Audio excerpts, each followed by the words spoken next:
नमस्कार, आप देख रहे हैं ऑन न्यूज भारत।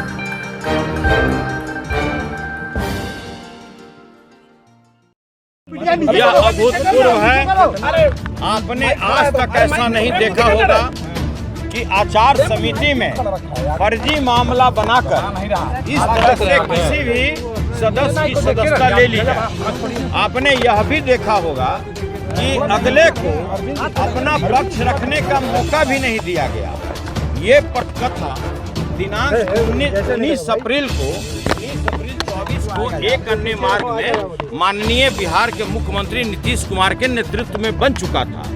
उनका साफ कहना था कि भाई सुनील कुमार सिंह जो भ्रष्टाचार की बात उठाता है, किसान की बात उठाता है, मजदूर की बात उठाता है, रोजगार की बात उठाता है, उसकी सदस्यता चाहे नियम विरुद्ध हो आपको ले लेना है। और इसके लिए दो व्यक्ति को यह कार्य सौंपा गया।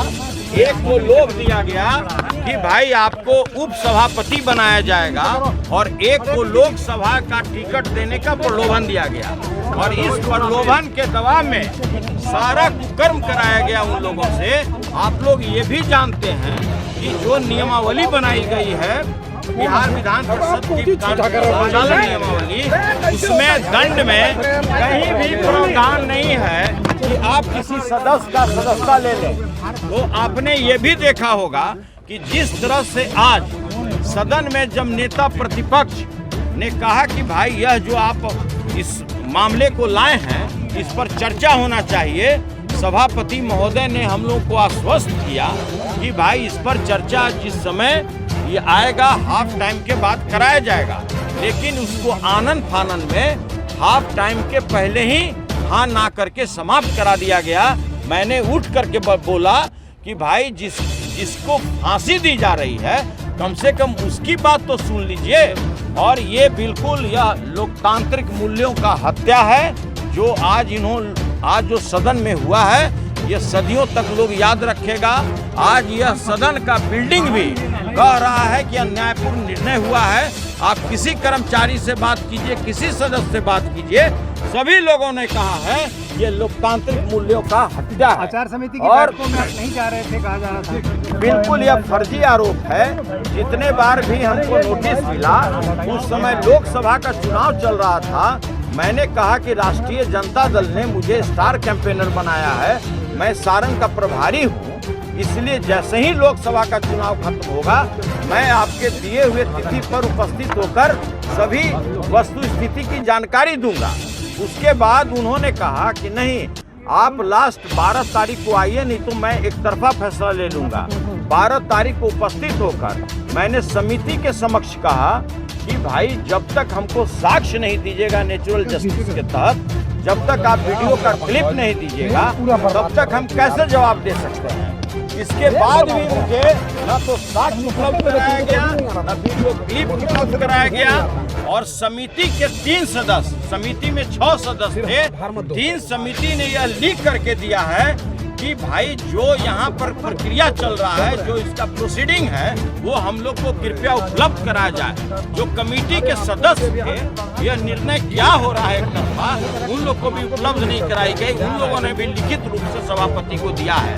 इतना ही नहीं, आपने ये भी देखा होगा कि कहीं भी दंड में, कहीं भी उसमें निष्कासन का और किसी भी तरह का सदस्यता उसका लेने का कोई प्रावधान नहीं है। इसमें दंड में स्पष्ट लिखा हुआ है। लेकिन इस तरह से गैर कानूनी कार्य करके नीतीश कुमार जी के दबाव में आप अच्छी तरह जानते हैं कि जिस तरह से यहाँ भ्रष्टाचार व्याप्त है, लगातार हमारी राष्ट्रीय जनता दल यह मामले को सदन में उठाती थी, हम लोग इस मामले को उठाते थे और इसी का खामियाजा हमें भुगतना पड़ा। कार्रवाई होना चाहिए था बिहार के माननीय मुख्यमंत्री नीतीश कुमार पर, जिन्होंने लगातार हमें बर्बाद करने की धमकी दी। नीतीश कुमार पर कार्रवाई होना चाहिए। जिस तरह से उन्होंने महिलाओं को अपमानित करने का काम किया और जिस तरह से दोनों सदन में उनका बयान आया, कार्रवाई उनके ऊपर होना चाहिए। कार्रवाई उनके ऊपर होना चाहिए। कार्रवाई उनके ऊपर होना चाहिए था कि भाई अभी हाल में ही उन्होंने दलित महिला विधायक को जिस तरह अपमानित भाषा का प्रयोग किया, कार्रवाई उनके ऊपर होना चाहिए। लेकिन उनके अपने आका को खुश करने के लिए सारे गरिमा को लोग त्यागते हुए, सारे कानून को ताक पर रखते हुए उन्होंने एक तरफा कार्रवाई मेरे किया है। क्या करेंगे? आगे निर्णय लेना मेरा पार्टी का काम है। राष्ट्रीय जनता दल के राष्ट्रीय अध्यक्ष आदरणीय लालू प्रसाद जी ने सदन में गरीबों की बात रखने के लिए, अल्पसंख्यकों की बात रखने के लिए, किसानों की बात रखने के लिए हमको भेजा था और हम लोग 100% उस मामले को उठाते रहे, भ्रष्टाचार पर बात करते रहे।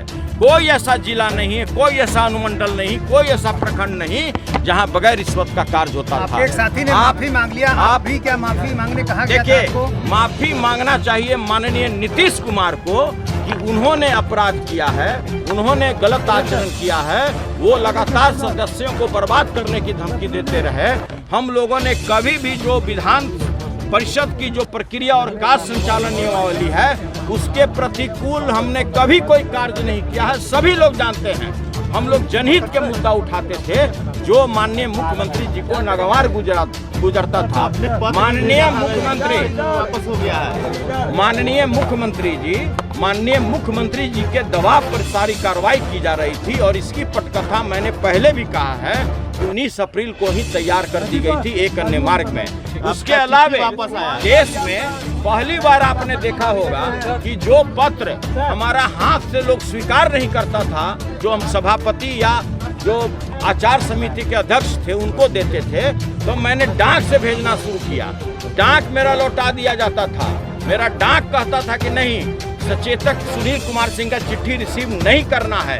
इस तरह का वाकया इस सदन में हुआ है और यह बिल्डिंग भी आज आंसू रो रहा है कि जिस तरह का न्यायपूर्ण कार्य मेरे साथ किया गया है, जिस सदस्य के साथ किया गया है, आज मेरे साथ हुआ है, कल किसी और के साथ होगा।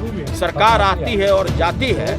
आज वाकया मेरे साथ हुआ है, कल अगले के साथ होगा, लेकिन बिल्कुल अन्यायपूर्ण कार्य है।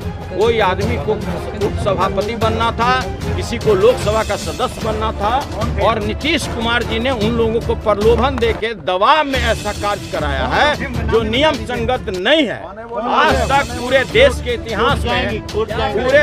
इतिहास में ऐसी घटना नहीं हुई है कि कोई व्यक्ति अगर वेल में आकर के न्यायपूर्ण तरीके से, संसदीय तरीके से अगर अपनी मांग को रख रहा है, किसानों की मांग को रख रहा है, जो बेरोजगार युवक है उसकी मांग रख रहा है और उसकी सदस्यता खत्म कर दी जा रही है। मिमिक्री करने का भी है, नीतीश कुमार की मिमिक्री कर रहे हैं।